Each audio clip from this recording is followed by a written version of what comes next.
주십시오. 예배 문을 활짝 엽니다. 할렐루야. 어린이 주일입니다. 우리 어린이들이 우리의 지붕 아래에서 더 즐겁고 행복하게 자라갔으면 좋겠습니다. 또한 어버이날도 주중에 있죠. 가족들을 찾아뵙고 이렇게 시간을 나누는 여러분들 되셨으면 좋겠습니다. 여러분 혹시 천국 상상해 보신 적 있으신가요? 천국? 우리가 아침에 방금 전에 이제 찬양도 천국은 마치 막 이러면서 노래 불렀는데 천국에 대해서 상상해 본 적 있니? 걱정 마, 오늘 니들이랑 같이 예배 드리니까 짧게 할 거야. 천국 그게 기쁘다고? 짧게 하는 게 기뻐서 이렇게 감사합니다. 천국 상상해 본 적 있으신가요? 혹시 상상을 안 해보셨다면 뭐 그렇고, 해보셨다면 천국에서 식사 어떻게 할까 혹시 상상해 본 적 있으신가요? 디테일하게 들어가면 이거 이상해집니다. 그런데 어떤 분이, 제 얘기가 아니고요, 어떤 분이 천국과 지옥에서 식사하는 장면을 봤다고 그런 이제 얘기가 있어요. 이거 약간 유머입니다. 그런 얘기가 있어서 봤습니다. 천국과 지옥의 식사 장면을 봤는데 이상하리만치 두 군데가 다 똑같더라는 거예요. 다 똑같은데 이상한 점 하나가 있는데 그것도 똑같더랍니다. 뭐냐면 엄청 긴 젓가락을 가지고 있더래요. 엄청 긴 젓가락을 가지고 식사를 기다리고 있었다고 합니다. 천국도 지옥도 똑같이 깨끗하고 뭐 다 별 어떤 흠잡을 데 없는 곳에서 식사를 기다리고 있는데 엄청 긴 젓가락을 가지고 있더라는 겁니다. 그래서 이 사람이 이상하다, 뭐가 천국이고 뭐가 지옥이지 라고 생각을 하고 있었는데 식사가 시작되니까 천국과 지옥의 차이가 확 드러났다고 합니다. 지옥은 그때부터 음식을 먹으려고 아이씨 이거 뭐 젓가락이 왜 이래, 짜증나, 막 이렇게 짜증을 막 내면서 원성이 높아지는 곳이 지옥이었고, 천국은 그 음식을 집어서 상대방의 입속에 넣어주면서 즐거워하던 곳이 천국이었다라고 하는 아주 의미심장한 이야기를 제가 읽었던 적이 있습니다. 우리는 천국이라고 하는 곳에 대해서 나름의 이미지를 갖고 상상을 합니다. 먼저 죽어서 가는 특정한 장소. 그러니까 아직은 나랑은 좀 시간이 좀 이렇게 먼, 니들은 아직 먼 것 같지? 가는데 순서 없다고 누가 그러셨다. 농담이 얘들아. 이렇게 좀 죽어서 가는 나라, 죽어서 가는 어떤 장소, 이렇게 생각을 하는 것이 먼저가 있고요. 그 길이 황금길로 둘러져 있고 온갖 휘황찬란한 보석들로 있어서 내가 이 땅에서 얼마나 착하게 살았는지에 따라서 막 그것이 다르고, 이런 어떤 장소로 이해하는 개념이 가장 큽니다. 우리가 왜 이렇게 이해하는 걸까요? 생각해보면 이거는 우리나라 기독교회사 초기와 굉장히 밀접한 관련이 있습니다. 우리나라는요, 기독교가 전래되기 전부터 천국이란 개념이 있었습니다. 천당 그래가지고 있었죠. 그래가지고 이 땅에서 착하게 살고 다른 사람들을 이롭게 하고 어질게 살았던 사람들은 극락왕생하고, 꼭 특별히 불교신앙에서는 이제 다시 한번 윤회하면서 좀 인간으로 태어나, 좀 더 고등한 것으로 태어나고, 이제 이런 종류의 어떤 좋은 곳, 천당에 대한 개념이 있었습니다. 그런데 복음서가 우리나라에 전해지면서 마태복음에서 천국은 하니까 이게 그 천국이랑 딱 매치가 되는 거죠. 그러니까 천국은 그런 곳이야 라고 아주 쉽게 받아들이면서 아주 쉽게 오해를 하기 시작했다. 그래서 우리가 생각하는 그런 천국의 이미지가 나왔는데요, 가만히 보시면요, 성경을 통틀어서 천국이라는 단어는요 여러분, 마태복음에만 36번 등장합니다. 천국이라는 단어는 37번 총 나오고 마태복음에만 36번 나온다고요. 무슨 말이냐? 마태만 천국이라는 표현을 썼다 이 말입니다. 그리고 다른 복음서의 저자들은 모두 같은 표현, 같은 번역을 바꿔서 하나님 나라라고 하는 말로 썼습니다. 즉 하나님 나라가 천국인 것이고, 마태는 왜 천국이라는 표현을 썼냐? 마태복음은요 유대인들을 대상으로 상대로 쓰여진 복음서이기 때문에 유대인들의 민족적 특성을 배려하고 고려할 수밖에 없었던 거죠. 그들은 하나님이라는 단어를 입에 올리기를 너무나도 두려워했습니다. 그래서 성경 같은 걸 필사할 때에도 하나님이라는 글자가 나오면 가가지고 목욕을 제기하고 다시 한번 다 씻고 와가지고, 그리고서 정갈한 마음으로 붓을 들고 이렇게 이름을 쓰고, 또 나오면 똑같이 하고 이렇게 하는 그런 곳이었기 때문에 하나님의 나라 그러면은 하나님이라는 글자를 취급하기가 너무너무 어려웠던 거예요. 특별히 그 이야기가 당시에 반역으로 죽었던 정치범으로 사용됐던 예수와 연결되어 있다? 쓰기 어려웠던 거죠. 그래서 그것을 하늘나라라고 바꿔 쓰다가 그것이 번역되면서 우리나라에서 천국으로 된 것이죠. 그래서 우리가 천국이라는 것에 대해서 오해되는 이미지를 갖는다라고 하는 것입니다. 예수님께서 전파하셨던 것은 사후에 도달할 특별한 장소인 천국이랑은 뭔가 비슷해 보이지만 어딘가 엄밀히 다른 하나님의 나라였습니다. 이야기를 이어나가기 위해서 우리가 이 사도행전이라는 특별한 책에 대해서 좀 더 알아봐야겠는데요. 장르로서는 이 신약 성경에선 유일한 역사서입니다. 역사서. 그리고 저자는 의사였던 것으로 알려져 있는 누가입니다. 얘들아, 사도행전 누가 썼지? 사도행전 누가 썼지? 누가 썼다니까? 사도행전 누가 썼다니까? 아니야? 사도행전 누가 썼다고? 아니야? 누가가 기록한 성경이고요. 특별히 누가복음과 사도행전은 이렇게 짝지어진 성경으로 보는 학자들의 견해가 가장 일반적이고 또 그게 거의 정론으로 받아들여지고 있습니다. 왜냐하면 사도행전의 첫 부분과 누가복음의 첫 부분은 같은 수신인을 보여주고 있고요. 또 이 서신을 받은 사람, 쓴 사람 모두가 다 동일하며 내용과 문체도 일치한다라는 점에서 누가복음과 사도행전을 하나의 짝지어진 성경으로 봅니다. 그래서 누가행전 이렇게까지 말하기도 하지요. 그래서요, 오늘 우리가 읽었던 1절과 2절을 함께 한번 볼까요? 1절과 2절.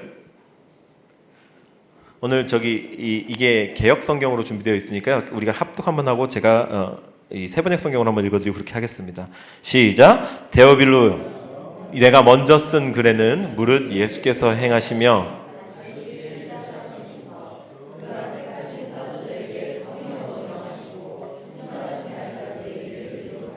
세 번역은 이렇게 되어 있습니다. 데오빌로님, 나는 첫 번째 책에서 예수께서 행하시고 가르치신 모든 일을 다루었습니다. 거기에 나는 예수께서 활동을 시작하신 때로부터 그가 택하신 사도들에게 성령을 통하여 지시를 내리시고 하늘로 올라가신 날까지 하신 모든 일을 기록했습니다. 이렇게 되어 있거든요. 데오빌로는요, 어떤 사람일 수도 있고 어떤 집단일 수도 있습니다. 데오빌로, 사람의 이름이라고 이해하기가 되게 쉽죠. 그럴 수도 있습니다. 그렇게 생각해도 무방하고, 또 학자들 중에는 이 이름을 굳이 풀어서 데오스 필로스 이래가지고 신, 하나님, 그리고 사랑, 필리아, 필로스, 하나님을 사랑하는 사람들이라고 하는 약간 암호처럼 쓰인 집단을 가리키기도 한다라고 생각을 합니다. 어찌됐건 어느 쪽으로 봐도 무방하며 그리스도인들이 수신인이다라고 하는 점은 달라지지 않을 것 같습니다. 그리고 한 AD 58년경에 저작되었을 것으로 생각을 합니다. 간단하게 정합해서 이야기를 하자면 예수라고 하는 인물이 그로 인해서 벌어졌던 1세기 초반의 이야기를 의사이자 역사가였던 누가라는 사람이 보고 기록한 이야기. 주제는 사도들의 활동을 사도들의 활동을 통해 예수께서 부활 직전까지 그렇게 말씀하셨던 하나님의 나라가 어떻게 전파되어지는지, 어떤 것인지를 담아놓은 책, 그것이 사도행전이다라고 할 수 있겠습니다. 제가 잘 말씀을 드렸나요? 사도들의 활동을 통해 예수께서 부활 직전까지도 그렇게 말씀하셨던 하나님의 나라, 그것이 어떻게 퍼져나가며 어떤 것인가에 대한 이야기이다. 그게 사도행전이다라고 하는 겁니다. 함께 3절을 읽어보겠습니다. 3절 시작. 그가 고난받으신 후에 또한 그들에게 확실한 많은 증거로 나타내사 40일 동안 그들에게 보이시며 하나님 나라의 일을 말씀하시니라. 여러분 봐주시죠. 예수님께서 죽으시고 부활하셔서 살아나신 후에 약 40일 정도 머물면서 제자들에게 무엇을 말씀하셨냐? 하나님 나라. 앞서서 우리가 그렇게 얘기했던 천국에 대해서 예수님께서 엄청 말씀하시다가 그렇게 승천해 가셨다라고 하는 겁니다. 우리가 생각했던 천국에 관해서 단기 특강을 들은 이 예수님의 제자들은요, 이후로부터는 이제 뭔가가 달라지기 시작했습니다. 그게 뭐였길래? 하나님 나라가 뭐였길래? 이 전까지도 예수님을 따르면서 공생의 기간 동안 열심히 예수님 따르면서 기적도 보고 가르침도 받고 사람들이 변화되는 것을 목격했던 제자들이, 그때까지도 막 예수님 돌아가실 때 막 뿔뿔이 흩어지고 도망치고 막 이랬던 사람들이 이제 예수님의 40일 동안의 가르침, 그 주제가 하나님 나라였던 것을 듣고 난 이후에는 이전과 다른 삶을 살아가기 시작했다 라는 것, 그것이 저에게 하나님 나라가 도대체 뭐길래, 어떤 특징이 있길래 이 제자들이 이렇게 달라졌을까라고 하는 호기심을 자극했습니다. 그래서요, 그들을 복음 전파자들로 변화시킨 바로 이 주제, 하나님 나라. 우리는 지금부터 이 2달 동안의 기간 동안 우리의 큐티 교재를 따라서 큐티하는 동안에 사도행전을 따라 이들이 전했던 하나님 나라, 그것이 어떻게 역동적으로 작동했는지, 무엇이었는지 하나님 나라라고 하는 주제로 열심히 살펴보려고 합니다. 하나님 나라가 어떤 것인지, 그리고 우리 가운데서 어떻게 또다시 이렇게 막 역동적으로 일어나게 될지 기대하는 마음으로 이 2달 함께 지나가시길 주의 이름으로 축원합니다. 그래서 저를 한번 따라 하시죠. 우리의 삶은 하나님 나라입니다. 한 번 더, 우리의 삶은 하나님 나라입니다. 그래서 첫 번째 오늘 그 시간으로요, 하나님 나라가 시작되었다라고 하는 말씀으로 이 본문을 나눕니다. 하나님 나라의 특징, 사도행전을 통해서 알게 된 하나님 나라의 특징은 과연 무엇일까요? 첫 번째로는요, 우리의 가치관과 다르다는 것입니다. 한번 따라해 주시죠. 우리의 가치관과 다르다. 당시 유대인들은요, 민족적 구원자를 기다리고 있었습니다. 마치 우리가 일제 치하에서 막 무력으로 항거했던 여러 열사, 의사들을 존경의 눈빛으로 바라보고 지금까지도 기리듯이 당시 유대인 민족 가운데서도 그런 종류의 사람들이 많이 있었고, 더 격정적으로 이 나라를 구원할 메시아를 기다리고 있습니다. 맞습니다. 그들에게는 메시아가 그런 존재였습니다. 정치 군사적으로 로마를 뒤집어 엎어버리고 그들을 굴복시키고 이스라엘 민족을 해방시킬 위대한 영웅. 계속해서 그런 메시아를 대망하고 있던 중에 예수님이 왔는데, 예수님 내가 구약에 계시된 메시아다 말씀하시고 그분이 기적을 일으키고 다니니까 유대인들이 와 정말 메시아가 왔어 하고서 한동안 엄청 인기 있게 그분을 따랐던 거죠. 근데 그러다 그게 아닌 것 같으니까 사형시킨 것 아니었습니까? 예수님을 줬던 유대인들, 예수님을 죽였던 유대인들의 인식이 어떠했는가, 그걸 말씀을 드리는 거죠. 근데 제자들의 인식도 크게 다르지 않았습니다. 예수님이 돌아가실 때 뿔뿔이 흩어졌죠. 부활체가 찾아와서 그들을 모으니까 모이긴 모였는데, 오늘 본문을 보니까 이전이랑 크게 달라지지 않은 것 같아요. 한번 6절을 볼까요? 6절은 이렇게 말합니다. 그들이 모였을 때에 예수께 여쭈어 이르되 주께서 이스라엘 나라를 회복하심이 이때니까. 이건 특별히 세 번역으로요, 사도들이 한자리에 모였을 때 예수께 여쭈었다. 주님께서 이스라엘에게 나라를 되찾아 주실 때가 바로 지금입니까? 이렇게 물어봤습니다. 정말 사도들의 질문이 흥미롭죠. 나라를 되찾아 주실 때가 지금입니까? 우리는 아픈 역사를 가지고 있어서 이걸 이해하기가 너무 쉬워요. 일제 치하였다면 이제나 저제나 해방일까? 기다리고 있을 유대인들의 마음이 똑같이 여기에 나타났습니다. 이스라엘에게 나라를 되찾아 주실 때가 지금입니까? 지금 되찾아 주실 겁니까? 근데 예수님께서 죽을 때까지 소망을 잃어버렸는데 다시 살아나시니까 와 역시 내 기대 이상이었어. 살아나셔서 오셨으니까 뭔가 작전이 있으실 거야. 이러고서 이제 기다리고 있다가 예수님이 계속 딴 얘기만 하고 하나님 나라 얘기만 하니까, 근데요 예수님, 제 작전 한번 물어보겠습니다. 이때입니까? 여기에 여쭈었다라고 되어 있는 이 표현이요, 이런 말입니다. 긴박하게 반복적으로 다그쳤다. 우리 친구들, 얘들아, 학교에 니네가 숙제를 혹시 안 해갔어? 선생님이 원래 맨날 숙제 검사를 열심히 자 숙제 검사하자, 비가 오나 눈이 오나 자 숙제 검사하자 하던 선생님인데, 어느 날 내가 숙제를 마침 그날 안 해갔는데 선생님이 자 오늘 별 얘기 없으면 마치자 이러면서 출석부를 딱 덮는데, 숙제 검사 안 한다 하고 있는데 옆에 있던 소람이가 갑자기 선생님 숙제 검사 안 해요 이렇게 하면 걔 얼마나 미워, 그지? 숙제 안 했으면 뭐라고 그래? 여러분, 이게 교육 현실입니다. 아니, 선생님이, 목사님 예를 드는 거야. 숙제를 안 해왔는데 그렇게 숙제 검사해요 하는 애가 얄밉지. 근데 그 숙제 검사 왜 안 해요? 라는 아이가 있다면 그 아이는 숙제를 하낼까 안 하낼까? 어린이 설교는 여러분 스펙타클합니다 진짜. 그치요, 숙제를 하네요. 주로 숙제 한 애가 얄밉게 선생님 왜 숙제 검사 안 해요? 나 숙제 해왔단 말이, 이 말이 생략되어 있는 거죠.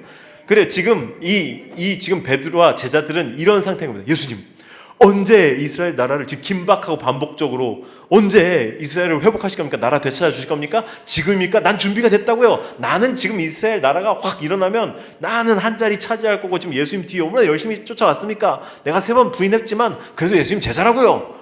나는 준비됐다 이 말입니다. 지금 그렇게 예수님한테 반복적으로 여쭙고 있다 이 말입니다. 무슨 말입니까? 하나님 나라에 대한 개념이 아직도 바뀌지 않았던 거예요. 이 땅에 임할 하나님 나라, 예수님께서 말씀하신 하나님 나라에 대한 개념, 메시아에 대한 개념이 바뀌지 않은 상태다 이 말입니다. 그러자 예수님께서 딱 잘라가지고 이렇게 말하죠. 네 알 바 아니야. 언제인지 묻지마. 네 알 바 아니야. 네 초점이 지금 언제에 가 있는데, 지금이냐 언제냐에 가 있고, 이 나라가 메시아를 맞아서 해방될 거냐, 내가 그런 메시아냐에 초점이 가 있는데, 그게 아니야 얘들아, 신경 쓰지 마 라고 하는 말을 하고 있는 거죠. 주님 이렇게 말씀하십니다. 때나 시기는 아버지께서 아버지의 권한으로 정하신 것이니 너희가 알 바가 아니다. 그러면서 곧바로 이어서 이렇게 말합니다. 오직 성령이 너에게 임하시면, 그러나 성령이 너에게 내리시면 너희는 능력을 받고 예루살렘과 온 유대와 사마리아에서 그리고 마침내 땅 끝에서까지 이르러 내 증인이 될 것이다. 주님은요, 때와 시기, 너희들이 생각하는 그런 개념에 관심 갖지 말고 오직 그러나 성령을 주실 것이야. 너희들한테 성령을 받게 되면 너희들이 상상한 것과 완전히 다른 삶을 살게 될 거야 라고 말씀을 하고 계신다 이 말입니다. 그래서요, 얘들아 언제 지구가 종말한데 이런 얘기는 다 하나도 신경 쓸 필요가 없어.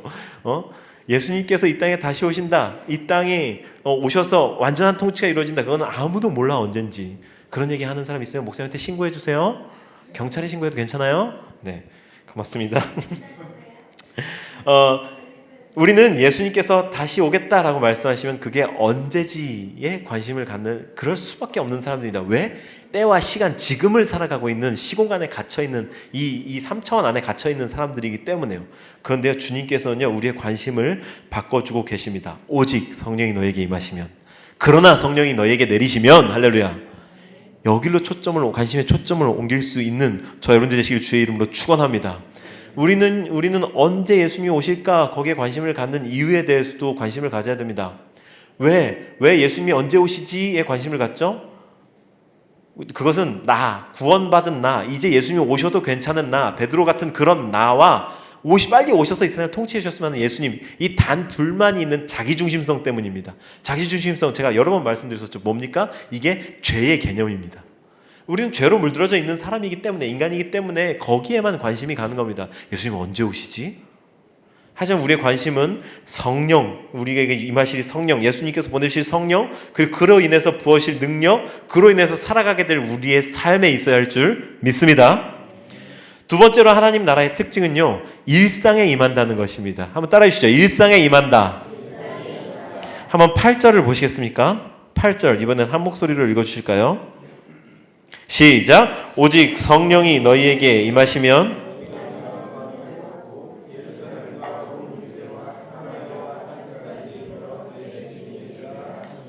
아멘. 우리의 가치관과는 다르게 때와 시는 하나님의 권한이다, 그렇게 말씀하셨다고 합니다. 그런데요, 그러면서 하신 말씀이 능력이 내릴 거야, 그리고 그 능력을 받게 되면 너희들이 이렇게 살아가게 될 거야 라고 말씀하셨는데, 여러분, 권능, 능력이 뭡니까? 뭐 이렇게 쫙 어떤 전기 짜릿짜릿한 기분이 들고 나면 그때부터 손에서 장풍이 나가고 막 공중으로 떠오르고 이런 건가요? 사람들은 그렇게 오해를 해요. 권능, 능력이라는 것을. 그런데 여러분, 오늘 여기에 쓰인 권능이라는 단어, 능력이라는 단어는요, 헬라어의 두나미스라고 하는 단어인데요, 이 두나미스는요, 다이너마이트의 어원이 된 단어입니다. 다이너마이트의 어원. 우리가 생각하는 것처럼 뭔가 폭발적이고 그 신비적인 것, 어느 일면 맞습니다. 그런 의미도 내포하고 있는 게 이 두나미스입니다. 그런데요, 이 단어는요, 뭐 여성 단수 목적격 이렇게 얘기하는데요, 어려운 건 다 집어치우고 어떤 의미냐? 쉽게 말하자면 인격을 가진 능력. 인격을 가진 능력. 그러니까요, 우리가 쉽게 생각하는 그런 신비적인 초자연적인 능력이라기보다 우리와의 인격적인 교제 속에, 예수님이 우리와의 인격적인 교제 속에서 우리에게 구원을 가지고 오는 능력, 그리고 그 구원으로 주변을 이롭게 하는 능력, 그게 권능입니다. 할렐루야. 인격적인 교제 속에서 우리에게 구원을 가지고 오는 능력, 그리고 예수님의 마음을 아는 것, 이게 능력입니다. 인격적인 교제가 일어나면 우리는 주님의 마음을 알 수밖에 없습니다. 그걸 모르고서는 주님을 안다고 할 수가 없어요. 저는요, 저희 아내와 인격적인 교제를 갖습니다. 늘 날마다 같이 먹고 자고 같이 지내고 하면서 마음을 나누고 이야기를 나눕니다. 그럴 때 이 사람이 무엇을 걱정하는가, 무엇에 관심이 있는가, 무엇 때문에 힘들어하는가를 느끼게 됩니다. 굳이 그 말을 꺼내지 않아도. 그게 인격적인 관계를 갖는 사람들에게서 나타나는 자연스러운 현상 아닙니까? 그러니 권능이라는 것, 인격적인 교제를 갖게 된다는 것은 예수님과 인격적인 교제가 가능해진다는 강해진다는 말이고, 예수님이 어디에 관심이 있으신가, 예수님이 무엇 때문에 마음 아프신가, 예수님이 무엇 때문에 이 땅에 오셨고 그런 일을 하셨는가에 관심이 가고 이해가 되게 된다는 거죠. 그게 권능입니다. 그리고 또한 제가 주목하고자 하는 건요, 그 권능을 받았을 때 이제 그 다음부터 증인된 삶이 어디서부터 어떻게 시작이 되냐? 따라하시죠. 예루살렘과 온 유대와 사마리아와 땅끝까지. 한 번 더요. 예루살렘과 온 유대와 사마리아와 땅끝까지. 가장 먼저 예루살렘이 등장했습니다. 이 본문을 쭉 읽어 내려가서 오늘 본문을 넘어간 12절을 보면은요, 제자들이 이제 이 감람원이라고 그러는 산에 있다가 내려왔다는 것을 알려줍니다. 근데 내려온 데가 어디냐? 예루살렘입니다. 즉 예루살렘은요, 제자들과 부활하신 예수님의 일상이 있던 곳이었습니다. 일상이 있던 곳. 그들이 예수님이 승천하시는 모습을 목격하는 초자연적인 경험을 하고 나서 다시 일상의 현장으로 돌아왔다고요. 주님이 거기에서 막 뭔가 신비적으로 막 그들을 하늘 날아가지고 막 저 세계 끝까지 보내고 이런 게 아니라 다시 제일 처음 그 자리 제자리 걸음인 것 같은 예루살렘에 보내셔서 거기에서 서가지고 거기서부터 증인된 삶을 시작하게 하셨는데, 예루살렘 그 다음 거리가 있는 온 유대인들이 있는 모든 지방, 그 다음에 그때 당시에 이 유대 지방의 이 통치 영토였던 끄트머리에 있는 사마리아, 제일 부정하게 여기던 사람들이 살고 있었던 사마리아, 그리고 그것을 넘어서서 가 있는 땅끝, 거기까지 점점 더 확대되는 지리적 경계를 이야기하지 않습니까? 예루살렘에서 먼저, 일상에서 먼저 권능을 받고 증인이 된 삶을 살아라. 할렐루야. 이게 예수님의 이 사도행전을 통해서 우리에게 말씀하시는 하나님 나라의 임함, 성령을 받아서 예수의 증인된 사람들의 삶인 것입니다. 그리스도인으로서 우리가 일상에서 늘 잊지 말아야 할 것은요, 주님께서 다시 오신다라고 하는 재림신앙입니다. 주님께서 다시 오실 때는요, 먼저 오셨을 때는 우리를 구원하시고 우리에게 미션을 주시기 위해 주셨지만, 다시 오실 때는요, 그 미션을 점검하러 오시는, 그 주신 미션이 얼마나 어떻게 수행되었는지를 체크하러 오시는 심판주로 오십니다. 우리는 그때를요, 일면 두려워하는 마음으로 기다릴 수 있어야 합니다. 그리고 사명감을 가지고 땅끝까지 이르러 증인이 되는데, 가장 먼저 예루살렘부터, 내 일상의 현장부터, 내 직장의 사무실부터, 내 옆에 있는 사람에게부터 예수의 증인다운 삶을 살아야 할 줄로 믿습니다. 이제 저는 설교를 마치려고 합니다. 우리는 하나님 나라의 운반자들입니다. 하나님 나라는요, 신비적으로 어딘가에 쫙 임해서 우리가 뭐 거기에 가면 우리도 거룩해지고 이런 게 아니라 우리로 인해서 어딘가에 전염되어져 갈 것입니다. 우리가 하나님 나라입니다. 그래서 우리가 가게 되면 하나님 나라도 가고, 우리가 멈추게 되면 하나님 나라도 멈추고, 이것이 그리스도인의 삶, 사도행전은 그런 삶들의, 그런 기록들의 연속이다, 이 말입니다. 사랑하는 여러분, 하나님 나라의 운반자 된 삶을 살기로 작정을 하십니까? 정말 그런 분들이 되시기를 축원합니다. 예수님께서 다시 우리의 미션을 점검하러 오시는 그때가 언제일지 우리는 아무도 모르지만, 주님은 다시 오실 것이라고 분명히 말씀하셨고, 성경은요, 그때가 언제인지 아무도 모른다고 하며 특별히 도적같이 임한다고. 우리가 아까 불렀던 신나는 어린이 찬양의 노래 가사에서는 그날에 우리 주님께서 밤중에 찾아오실 때에 기름 준비한 자만이 잔치자리 들어가네. 우리는요, 그 노래 되게 신나게 아무 생각 없이 막 율동하면서 신나게 불렀었는데요, 그런데 이 노래의 가사가 담고 있는 바가 사실 굉장히 무시무시합니다. 그날에 도적같이, 마치 도둑이 강도가 몰래 와가지고 사람들을 해치고 가진 것을 약탈해 가듯이, 하나님 나라는 도적과 같이 이 땅 가운데 임할 것이다 라는 말씀이 분명히 성경에 있죠. 그리고 기름을 준비하고 신랑을 기다리던 열 처녀와도 같다, 이 말씀 기억하시죠? 예수님의 비유, 하나님 나라를 비유했습니다. 거기에도 천국이라고 되어 있는데요, 세번역 성경에 보면 그게 다 하나님 나라, 하늘나라 이렇게 되어 있습니다. 좀 더 명확하게 번역이 되어 있다 이 말이죠. 어쨌든 이 열 처녀 가운데 5명은 기름을 준비했습니다. 기름을 언제 오실지 모르니까 스페어가 되는 것까지 준비를 한 것입니다. 그런데 언제 오실지 모르는데도 그냥 생으로 기다리고 있던 사람들은 잔치자리에 들어가지 못했다. 여러분, 이거 무서운 말씀입니다. 언제 하나님의 나라가 임할지 모른다면 우리는 긴박한 재림에 대한 긴장감을 가지고 살아야 합니다. 하지만 그와 동시에 이 땅을 누릴 줄 아는 하나님의 자녀의 특권으로서의 여유도 필요합니다. 하나님 우리를 사랑하십니다. 그리고 우리의 그 여유로운 삶, 행복한 삶을 통해서 하나님 나라가 전염되어지기를 원하는 하나님이십니다. 그러니 오늘 우리가 알았던 이 하나님 나라의 특징, 우리의 이 어떤 관념, 생각과는 좀 다르다는 것을 먼저 기억하시고 일상 가운데에 임하는 것을 하나님께서 가장 원하신다. 이 두 가지를 가지고 이 한 주간을, 그리고 앞으로 2달간을 붙들고 살아내는 여러분들 되시길 주의 이름으로 축원합니다. 그때 주님께서 새 힘을 주실 것입니다. 우리의 생각이랑 다른 하나님의 나라는요, 우리가 그동안 이거 아니면 아니잖아 라고 생각했던 것에도 조금 변화를 줄 수 있을 거고요, 우리가 여기는 하나님 계시지 않을 거야 라고 여기면서 이렇게 선그어 놓았던 우리만의 영역까지도 내어달라고 요구하실 것입니다. 그때에 반응하는 여러분들 되십시오. 그러면 그곳까지 하나님의 나라가 될 것입니다. 그런 우리 모두가 되기를 바라서 오늘 이 말씀을 드렸고요, 우리 특별히 공동체적으로 이 세상을 한 자락이라도 더 하나님 나라로 물들여가는 그런 공동체가 되기를 바라서 또한 이 말씀 드렸습니다.